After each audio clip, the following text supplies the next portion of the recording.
Хандар аманаты. 15 ғасыр 1450 жылы көшпелі өзбектер елі бөлініп кетті. 1457 жылы Сығанақ түбінде қалмақтармен ірі шайқас болды. 1457 жылы Шибан әулеті ыдырай бастады. 1465 жылы Қазақ хандығы құрылды. 1469 жылы Қазақ хандығына қарсы тұңғыш рет шабуыл жасалды. 1470-1490 жылдар аралығында қазақ қалалары үшін жойқын соғыстар жүрді. Мемлекет халықтың ерік жігері мен тарихи таңдауының нәтижесінде пайда болады. 15 ғасырдағы қазақ хандығының құрылуы қазақ жерінде ежелгі замандардан бері қарай жалғасып келе жатқан этникалық үдерістердің пісіп жетілгенін көрсетеді. Яғни қазақ хандығы осы далада күніден келе жатқан мемлекеттік дамулардың заңды жалғасы болып табылады. Аймақтағы мәдени рухани игіліктер бұл кезде әбден пісіп жетілді. Бұлақтың көзін қанша тұмшаласаң да, ол бәрібір жер бетіне қайнап шығатыны секілді. Қазақстан аумағындағы жаңа саяси құрылымдар әбден кемеліне келген болатын.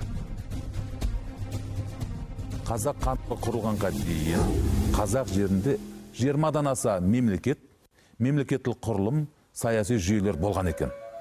Ғұн державасы болған, Үстін мемлекеті, Қаңлы мемлекеті, Түрік державасы, қағанаты, Батыс түрік мемлекеті, Түргеш мемлекеті, Қарлық мемлекеті, Қарақандар мемлекеті, Қида мемлекеті, Жетісудағы Найман хандығы, ал Қазақстанның басқа бөлігінде Қимақ хандығы, Қыпшақ Оғыз хандығы. Міне бұның бәрі 13 ғасырға дейінгі. Ал 13 ғасырда Жошы ұлысы, Алтын Орда, Ақ Орда, Ноғай ордасы, Моғолстан. Міне бұлардың бәрі айналып келгенде қазақ хандығына дейінгі мемлекеттік құрылымдар. Қазақ хандығы осылардың заң жалғасы.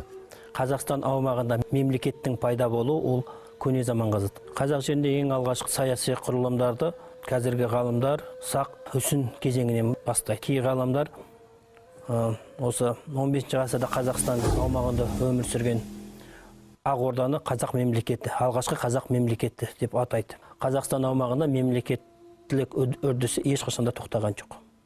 Қазіргі Қазақстан территориясында біздің дәуірімізге дейінгі 5 ғасырда Сақтар мемлекеті, біздің дәуіріміздің 7-8 ғасырында Батыс түркі қағанаты, одан бері 13 ғасырда Алтын Орда империясы өмір сүрді. Бүгінгі қазақтарды осы алып өркениеттің заңды мұрагері деп айтуға толық негіз бар. Ендеше, біздің жерімізде мемлекеттіліктің пайда болуына 3000 жылдан астам уақыт. Ал мемлекеттіліктің ұлттық үлгідегі жаңа формасы хандық биліктің пайда болғанына 550 жыл толып отыр.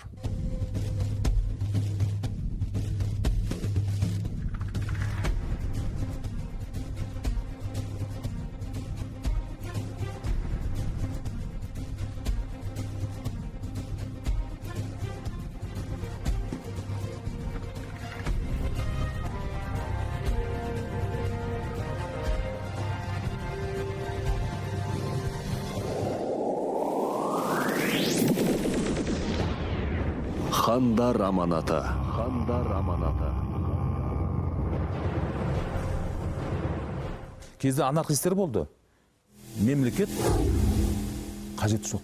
Мемлекет отырғанымен ешқандай материалдық игілік жасамайтын бір басқару аппараты. Олар ештеңе жасамайды, тек қана айлық алады, басқарып дейді. Бірақ мемлекет тағы да болмайды. Мемлекет туралы анықтамасында 200-ден аса анықтама бар екен мемлекет туралы. Әр ел, әрбір тарихшы, әрбір философ, қоғамтанушы мемлекетке қатысты әртүрлі анықтама береді. Бірақ бәріне ортақ бір нәрсе мынандай. Ол белгілі бір тарихи аумақта, қай заманда болмасын, тарихи бір жерде, территорияда белгілі бір халықтың ішіндегі қоғамдық қатынастарды реттеп отыратын басқару жүйесі ол мемлекет. А мемлекет өзінің енді түрлері бар, формалары бар. Біреуі ол қағанат, біреуі хандық, біреуі монархия, біреуі империя, біреуі сұлтанат, сұлтандық, біреуі республика, біреуі федерация, біреуі конфедерация. Ол мемлекеттіліктің түрлері. Қазақ хандығына 550 жыл. Ал қазақ мемлекеттілігіне қанша дейтін болсақ, Қазақстан жерінде мемлекеттілік тарих. Оны біздің эрамызға дейінгі 8 ғасырлардан Искип дәуірінен бастауымыз керек. 8 ғасырда Искип кезінде болған мемлекет басқару жүйесі қазақ жерінде ешқандай үзілген жоқ. халық ешқашанда бір жылда, бір ғасырда пайда болмайды. Халық пайда болу үшін оның мыңдаған жылдар керек екен. Қазақ халқының пайда болуының негізін біз анау қола дәуірінің орта дәуірінен бастаймыз. Сол қола дәуірінен басталған жергілікті халықтың өмір сүру дәстүрі мыңдаған жылдар бойы сақталып келді. Және үнемі даму үстінде болды. Ал дамып жатқан этнос үшін оған территория, ортақ тіл, экономикалық және мәдени кеңістік керек. Әр ұлтты қалыптастыратын қозғаушы күш болады. Қазақ халқы үшін ол күш негізінен көшпелі мал шаруашылығы еді. Осы үрдіс ешқашан үзілген жоқ. Керісінше, сырттан кірген әрбір этникалық элементтер негізгі кәсіп түрін байытып жатты. Қазақ жеріндегі этникалық үдерістер ешқашан тоқтаған жоқ. Сөйтіп, 15 ғасырдың ортасында осы этногенез, немесе этникалық үдеріс өзінің шырқау шегіне жетті. Оны жеткізген жаңағы саяси күштер Керей мен Жәнібек. Кей кезде қазақ хандығы тарихын қарағанда бір тоқтамайтын бір соғыстар тарихы сияқты көрінеді. Көшпелі мемлекет деп айтады. Мемлекет дегенде батыс Еуропада қалыптасқан отырықшы саяси құрылымдарға тән нышандарды іздеп сол бойынша қарастырамыз. Ал бұл жерде Қазақстан даласында көбінесе аридтік аймақ болғаннан бұл жерде әрине көшпелілік дәстүр өте үлкен болды. Сондықтан бұл жерде біз басқа нышандарды да қарастыруымыз керек мемлекеттікті.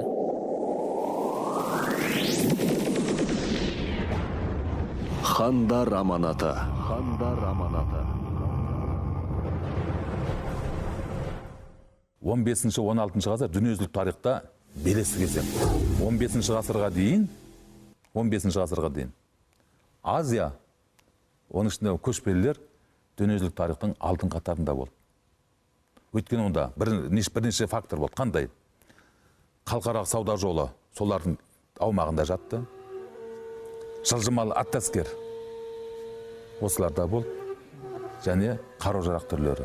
Жас кезден дайындалған. Міне осы үш фактор айналып келгенде Азияның шығысын, әсіресе біздің түркілерді, көшпелілерді дүниежүзілік тарихтың алдын жағына келді.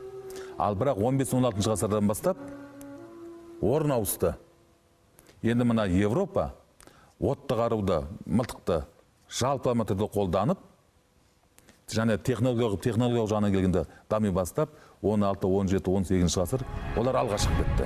Алға шығып қана қоймай, қару-жарақ өндірісін дамытып, басқа елдерді жаулап ала бастады. Бұл жағдай жүздеген жылдарға созылды. Осылайша 19 ғасыр от қаруын кезенген отарлаушылардың үстемдігімен аяқталды. Олардың сол кездегі тарихшылары, философтары мұны қолдады. Осылайша еуроцентристік теориялар қалыптасты. Солардың тұрғысынан келген кезде, мына Азияда көшпелілерде мемлекет деген әлсіз немесе мемлекет деген жоқ. Сақ қорғандарын қарасаңызшы. Сақ қорғандарының сыртынан қарағанда біреу үлкен диаметрі, екінші кіші, біреу биік, біреу аласа. Бұл бір. Ал оның ішіне қарап кірсең, ішкі конструкциясы да күрделі. Бұл нені көрсетеді? Ішінен табылған заттар да әртүрлі. Яғни ауқатты адамдар болған. Ал ауқатты адам болса, ол не? Әлеуметтік теңсіздіктің көрсі. Ал әлеуметтік теңсіздікті не туғызады? Ол меншіктену формасы туғызады. Я, меншіктік қатынастар болған жерде міндетті түрде әлеуметтік теңсіздікті алып келеді. Әлеуметтік теңсіздікті ең жоғарысындағылар міндетті түрде өзін-өзі қорғау үшін, ары қарай байлығын дамыту үшін міндетті түрде мемлекеттік аппаратты қалыптастырады. Ежелгі үстіндердегі меншіктен туралы бірінші фактілер бар. Бичурин аудармасы не дейді? Көне Қытай жазбасы Сматсенда үстіндерді жылқыны көп өсіреді. Бай адамдарында 5000-ға дейін жылқы бар дейді. Дәл осы аударманы екінші бір аударады күйінердігін. Үстіндерді жылқыны көп өсіреді. Ең бай адамдарында 5000 жылқы бар дейді. Ең бай деген сөз, бұл байлықтың ең несі шыңы болса, ал орташа бай бар, қарапайым бай бар. Ал ондай жылқысы жоқ, орташалары, ондай санға жетпейтін орташалар бар. Тіпті мандай не бар, үстін мемлекеті екіге бөлінген кезде кіші гунмолықтың гунмосы заң шығарған екен. Менің иелігімде ешкім малын жаймасын деп. Бұл нені көрсетеді? Бұл да сол жерді иемденгені. Яғни Бұл дәлелденген дүние қазір көшпелілер де мемлекет бар. Мемлекеттік өзі туғыза алады. Біз бұндай тарихқа үңілсек, мемлекеттік идеясы бұл жерде 11 ғасырда бұл жерде орныққанын көреміз. Әбден тамыр жайғанын көреміз. Соның бір көрінісі, мәселен, Жүсіп Баласағұнның Құтадығы білік атты еңбек. Оның негізгі идеясы не? Өзекті жібі. Мемлекеттілік идеясы. Қазақ этногенезінің аяқталуын кейбір ғалымдар Қыпшақ дәуірінен алып келеді. 11 ғасырда қазақ халық қалыптасып болған дейді. Ол рас. Өйткені жер нақтыланды, дешті Қыпшақ. Қыпшақ хандығы бар, Қыпшақ тілі бар, дін бар. Бүкіл Орта Азия, бүкіл Еділ бойы, бүкіл Кавказ, анау Дунайға дейін, Днепрге дейін, бүкіл Россия түгел Алтын Ордаға Қыпшақ мемлекетіне қандарына бодан боп тұрды. Моңғолдардың қалай қыпшақтанғанын көрсететін деректі Әл-Өмәр дейтін 14 ғасырдағы арабтың тарихшысы жазады. Бұрын дейді, бұл жерде Қыпшақ тайпалар болған екен. Моңғолдар олар жаулап алды. Арада уақыт өткеннен кейін Қыпшақтың жерінің қадір қасиеті артып, бәрі Қыпшақ болып кетті. Қазір бәрі бір адамдай қыпшақша сөйлейді дейді. Хижраның 870 жылы Қазақ хандығы құрылды. Орта ғасырлық тарихшы Мұхаммед Хайдар Дулатидың тарихи Рашиди еңбегінде осылай көрсетілген. Бұл бүгінгі күнге дейін жеткен жалғыз ғана құнды мәлімет.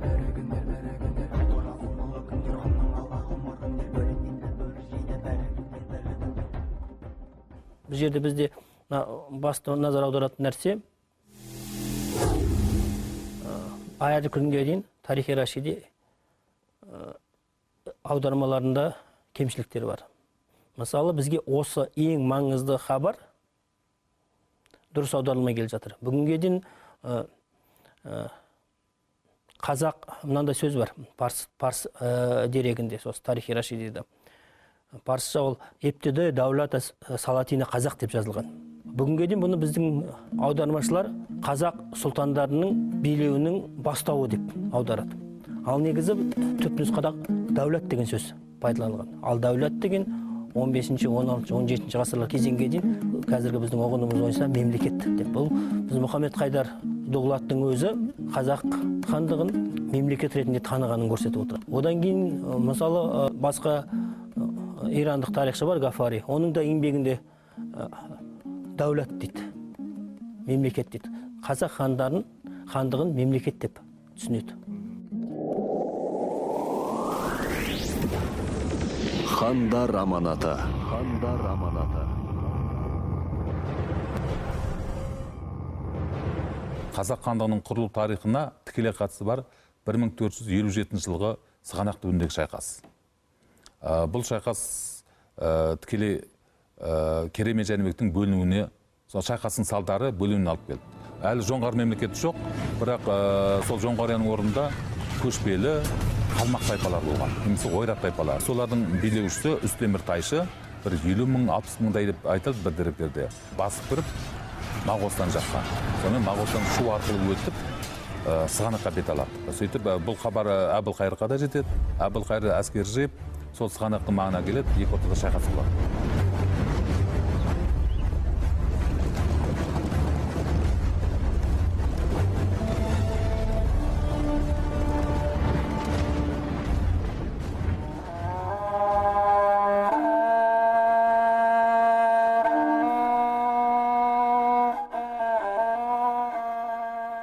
Сол шайқаста Әбілқайырдың бірнеше батырлары қаза табады, сұлтандар. Сөйтіп, ары қарай жеңілетін кеткен Әбілқайыр Сығанақ қаласына келіп тығылады, қаланың бекінісін нығайтады. Сөйтіп, сол жерде шамалы бірнеше рет қақтығыстар болады. Ал жалпағында қалмақтар тек олар ашық майданда соғысқандығы оларға тиімді, ал қаланы қоршау, қаланы жағы шабуылмен алу өте қиын түскен. Және олардың жоспарында болмағанда. Міне осындай жағдайда Әбілқайырға елші жібереді, екі жақ келіседі. Екі жақ келісіп, Әбілқайыр өзінің жеңілгенін мойындап, алым салық төлеуге мәжбүр болады. Аманат ретінде немересі өзінің Шақпұтақ дейтін үлкен ұлының екінші ұлы Махмұд Сұлтан Баһадурды қалмақтарға аманатқа беріп жібереді.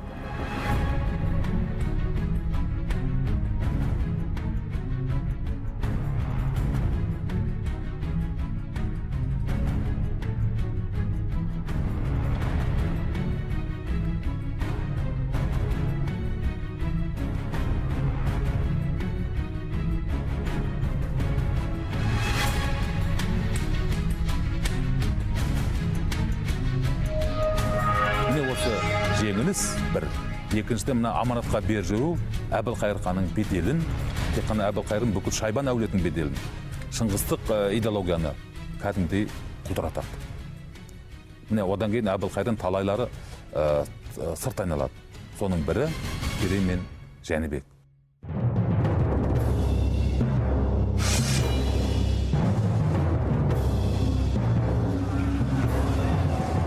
Әбілқайыр ханның бұл шешімі орда ішіндегі билеуші әулет арасында үлкен дау туғызды.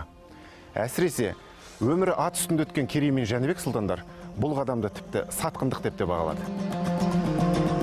Осы ойрат орман тайпалары Әбілқайырдың әскерін талқандап, осыдан кейін Әбілқайырдың жағдайы нашарлайды. Әбілқайыр өзінің жауларымен күресе бастады дейді. Сол жаулардың ішінде Керей мен Жәнібекті айтады. Дәл осы сығанақ түбінде Әбілқайырдың қалмақтардан жеңілуі және жеңіліп қана қоймай масқара шартқа көнуі айналып келгенде қазақ хандығының құрылуына түрткі болды. Ар өлгенше ер өлсін деп білген Керей мен Жәнібек хандар өзбек ұлысынан бөлініп кетті.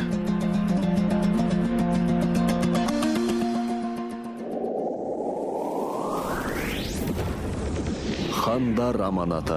Хандар аманаты.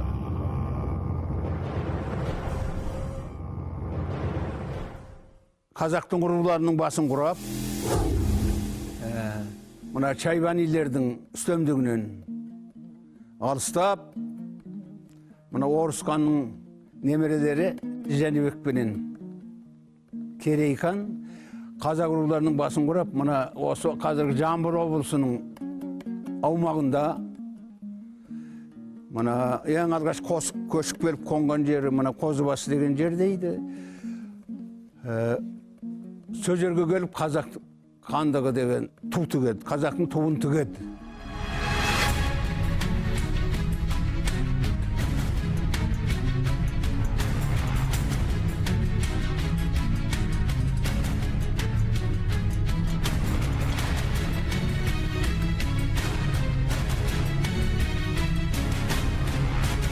Керей мен Жәнібекте жайдан жай былай жүріп атқан тарихи процеске араласып кеткен жоқ.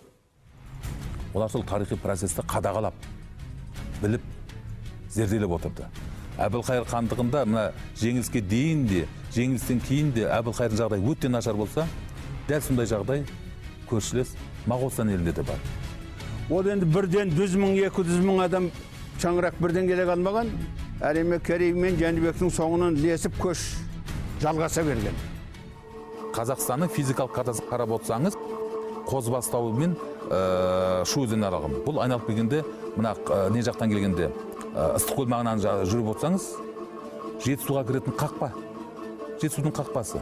Таулы жағы ол Қозыбасы, Алматы облысының Жамбыл ауданының Тарғап дейтін ауылы бар. Дегерес, Тарғап, Сап дейтін ауылдар, сол жақта таулы жақты Қозыбасы деп атайды. Ол кезде Моғолстанның жері болып келеді, мына Жамбыл облысының жері.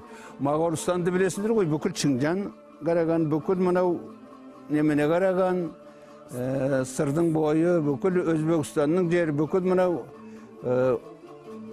ұлы жүздің дулаттары бәрі Моғолстанға қарап тұратын. Бірақ қақ жартысы халқы негізінен қазақ руларынан құралған. Бұл жөнінде Махмұд бен Уәли жазады. Не себепті жер бергенін? Бұл жер дейді, Керей мен Жәнібектің алған жері Жүніс хан мен Есенбұғаның иеліктерінің арасындағы буферлі аймақ болатын дейді. Бұл сол арқылы Жүніс ханның ықпалы, саяси билігі Жетісуға қарай жүрген жоқ. Міне, айналып келгенде Керей мен Жәнібек те бұның бәрін жақсы біліп отырып, сол жерде иеленген. Керей мен Жәнібек хандардың ұлылығы сонда, бытырап әркімнің бір тепкісінде жүрген, тіпті жойылып кетудің азақ алдында тұрған қазақ руларын дер кезінде жұдырықтай жұмылдырып, ұлттық үлгідегі жаңа мемлекет құра білді. Бұл кездегі қазақ хандығының шекарасы батысында Сырдария, оңтүстігінде Іле алатауы, солтүстігінде Балқаш, ал шығысында Іле өзені еді. Хандықтың мемлекеттік шекарасын Тәңірдің өзі сызып берді. Ол өзендер, көлдер, таулар болатын. Яғни қазақ хандығының қазақтардың қайта туған күні деп қарасақ та болады. Егер сол жолы Әз Жәнібек пенен Керей осы қазақтың туын тікпесе, қазақ хандығын құрмаса, кім біледі ар жағында қайырудың қайда кетерін, кімнің босағасында отырарымызды қазір. Хан сайлау ол тек ақ киізге көтеріп, ол тек қана инаугурация ғана. Ал оған дейін хан болатын адам үміткер. Хан сайлау үшін оны сайлайтын, қолдайтын ру тайпа көсемдері, батырлар, билер бәрінің алдынан өтеді. Оларға сыйлық беріледі. Сайлайтын уақыт таңдалады алдын ала. Белгілі бір бәрі жаңа келісім беру керек. Содан кейін ғана барып, хан сайлау онда инаугурациямен өтеді ғой. Соның бәрі кем дегенде ұзаққа созылды 6-7 ай, ең тығыз дегенде 3-4-2 айға созылады ғой. Міне, сол аңыз бойынша, тарихи аңыз бойынша көшіп келеді, соны қыстап шығып, келесі жылы көктемде Керей ақ киізге көтеріп хан сайланады. Дулатидың айтуы бойынша Керей мен Жәнібектің қол астындағы ру тайпалардың саны, халықтың саны 200 мыңнан асып кеткен. Міне мұндай жағдайда Әбілқайыр тез арада әскер жияды, бұйрық береді. Өйткені біріншіден де Керей мен Жәнібек талқыламаса, бұндағы адамдар бәрі сонда қашып кетуі мүмкін. Және ол ертең күшейіп алса тіпті қауіпті болады. Сондықтан міне 69 жылы сол жаз айында бұйрық шығарады. Бұйрыққа сәйкес әскер жиылады. Сол әскердің жиылуы, аттануы бәрі сол неде жағы күздің соңына қарай болған екен. Әбілқайыр қазақ хандығының пайда болғанын көріп, оның күшейіп келе жатқанын көріп, өзіне қауіп төнгенін түсініп, үлкен әскер жинап, Керей мен Жәнібекке қазақ хандығына қарсы жорыққа шығады.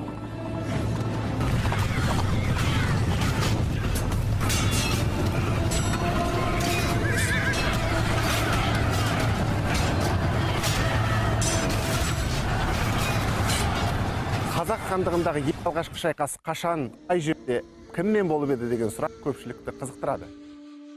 1469 жылы Керей мен Жәнібек хандарға ең бірінші болып Шайбан әулетінің өкілі Әбілқайыр хан соғыс ашыпты.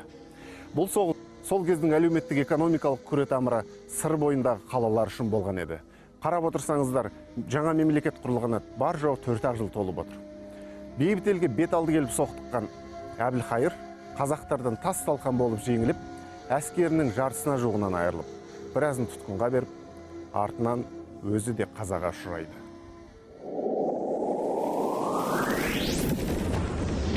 Хандар аманаты. Хандар аманаты.